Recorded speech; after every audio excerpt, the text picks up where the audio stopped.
We'd like to welcome everyone to another episode of the Gangster Chronicles podcast, and I am Big Steele.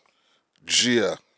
Today, we got one of my favorite young folks up in here, man. We ain't had too many of the youngsters up in here, and that's one thing I said I wanted us to do this year, Eiht, is to get more in touch with the younger community, man. And this dude right here has definitely made a name for himself out there, man. I've been checking him out. My son, actually, this is the first guest we don't ever had, man, that my son was like, I got to come up there today. Then what time y'all going to be taping him? That's right. The one and the only Crip Mac. 55th Street Crip Mac on Hood. Yeah. Yeah. So what's happening with it, man? You know, when you was on your way up here, man, we was talking. Yeah. They just said that the boy, what's my man's name, Brian? King Von. What happened to Kid? King Von. So footage just emerged to him wanting to put himself in a protective custody because of his sexual orientation. What do you mean sexual orientation? What the fuck's going on? Well, see, this is what they saying. Niggas is saying that, when you go to the, when you get... King Von died. It wasn't Right, he died. Okay, He but died. they got There's some old footage. there's some old footage that's surfacing. When you get picked up, you gotta go to the county. You already know we go to, You go to the county, right? Okay, so to avoid being put in a situation with your opposition, he claimed that he was of the same sex orientation. So people are trying to use that against him now and saying that he really was gay and not that he was doing that so they wouldn't throw him in the cage with his ops. I think it's both. I mean, why would you say that? You put that on your reputation, kid. Some niggas is saying some niggas saying he should have rolled it out, took the fades, but some people saying they would have probably killed him up in there. I mean, kid, how I look at it, I go back for the county jail, CJ Wayside, I'm going to main line. If I die, I get killed. Fuck it. On neighborhood Crip, guess why? I love every tattoo I got, nigga. I mean every tattoo I got. I'm a Crip. And I love everything about Crippin'. I talked with Corrupt this morning. Lupe, what Corrupt say? Ain't nothing better than Crippin'. Crippin's the only thing. That's right. You know, You gotta stand on what you believe in. That's how it goes. There you go. you definitely stand on it, man. Oh, yeah. I'll go find a hospital behind this shit in the county jail or on the streets. How much stuff you usually run into out in traffic, man? Because you pretty much like you got this. Different motherfuckers from different places. I watch and see what's going on Hood. Do you believe in playing out the situation? Like we had this discussion a couple of weeks ago about, motherfuckers repping whatever the situation might be. Whether you portraying yourself to be a hood nigga, a street nigga, whether you portraying yourself to be a hoe or whatever, when you approach with the situation... Fishy black trash as a woman. There you go. Right. So when you caught in a situation, do you run to security or do you play it out, nigga? Do you tell a nigga, hey, this 55th Street, I don't give a fuck. Whatever it is, whatever it is. I see with the blue face of YG shit. I went to YG, let cuz know where I'm from and my name. He done been banged back with his name. He want to get extra out. Oh, I'm Buddha, Woochie from West Side Trees. Nigga, I know your name YG, but you gonna come extra out, nigga. You don't know me, hood. I'm Crip. There you go. Exactly like that, girl. Yeah, let me ask you this. So you saying some people have characters, right? That it's like an act for them. This ain't no act for you. This is your real life. Is this a fucking act? No, bro. No. See, he said this is who he is all day. I wake up in the morning, I grab some fresh clothes, Lupe goes, she get them. I have them nice and ready on Hustlers, but I got a blue rag and needs a little ironing. Lupe, what do I do with that iron?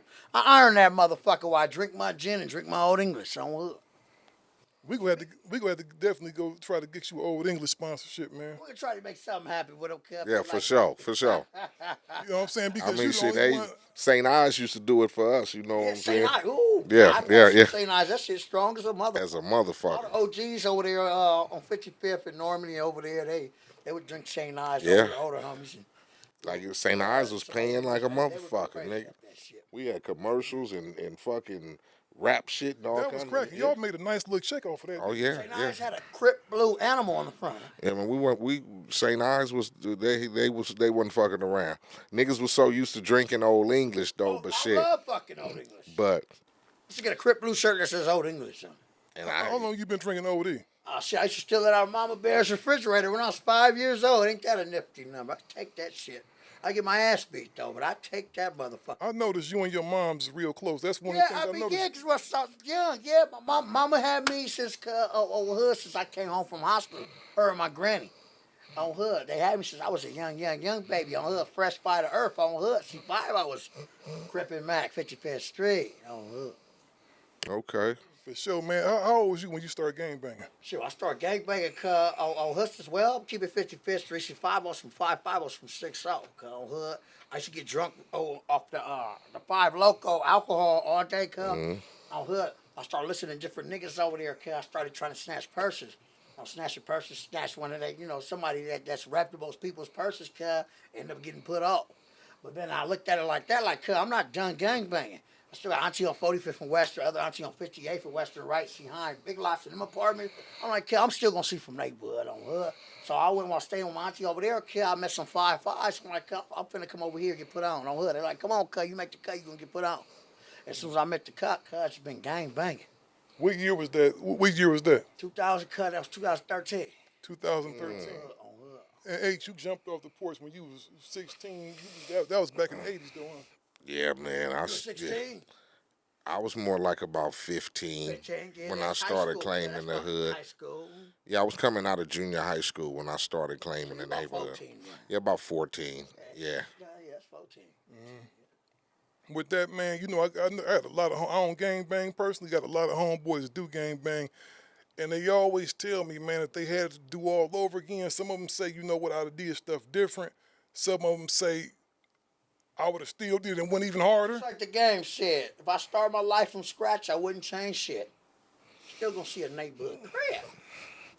I mean, sometimes, I guess you can wish for change, but sometimes in some situations and circumstances that if you didn't go through certain shit, you probably wouldn't be where you are. Your life would have probably took it probably would have took a different path, you know what I'm saying? And not to say that, the shit is for everybody, because, It ain't for everybody, kid. You right. being from the streets is not from everybody, and I guess when you get to the age where you decide that you gonna start claiming to jump off the porch, you gotta get a ruthless put on. You get a some beating. some motherfuckers They say, come on, cuz, they gonna beat your ass. some motherfuckers get the opportunity to go, hey, I'm gonna go this way and not, I'm gonna do sports or I'm gonna try to do some other shit. But with the hood, cuz, you gonna gangbang. it's just some niggas who feel like, fuck that. I'm gonna claim the hood. Fuck You that. know, You get my me? homeboy Glasses Malone, he got a real different philosophy when it comes to Glasses Malone. Yeah. That my homeboy from 5-5 T-Fly's house. Glasses Malone and T-Fly, they real close. Cut called Cut. T-Fly is singing. Yeah, for sure. Right.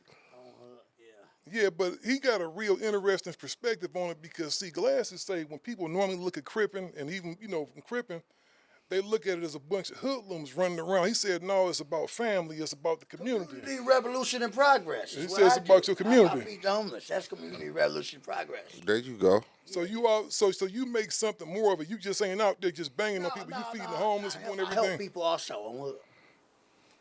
That's a good thing, man. We'll put that in your heart to go out there and do stuff for the pretty much neighborhood. have auntie, Mama Vera doesn't want me to mention her name, right? Lupe don't mention her name, she said. Auntie on 45th and Western in the 40s been smoking crack since I was a baby. But she's a functional crack smoker. She can smoke crack, she can work, clean up the house when she wants, but then on the weekends she's fucking everybody in the alley, everywhere, in her apartment, outside her apartment, all the people getting high off crack. So I just realized, goddamn, people, there's problems, and then pretty much, and then she had left and went at a rehab somewhere on Skid Row.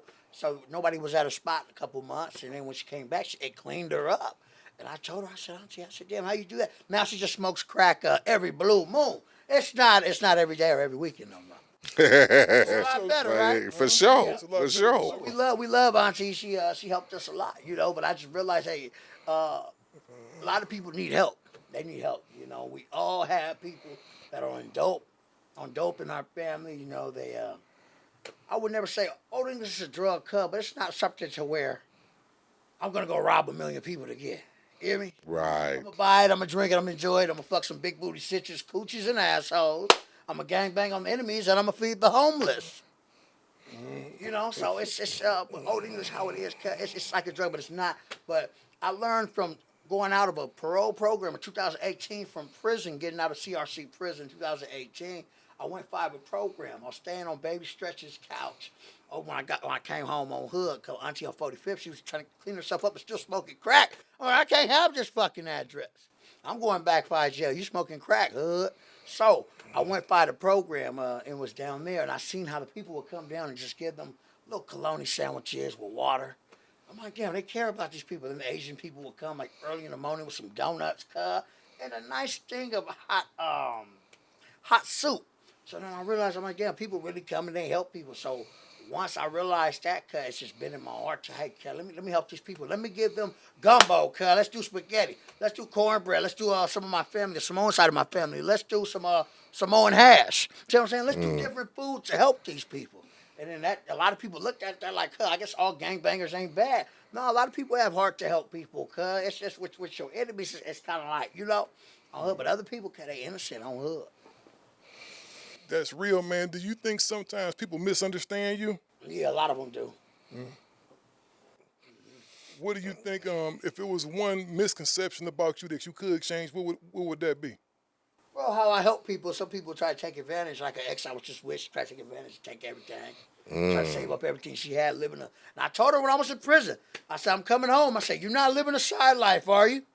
She told me, she said, on my kids, I'm not. And I found out she was. So I was like, you don't give a fuck about them kids. I gave a fuck about your kids more than you did, Hood.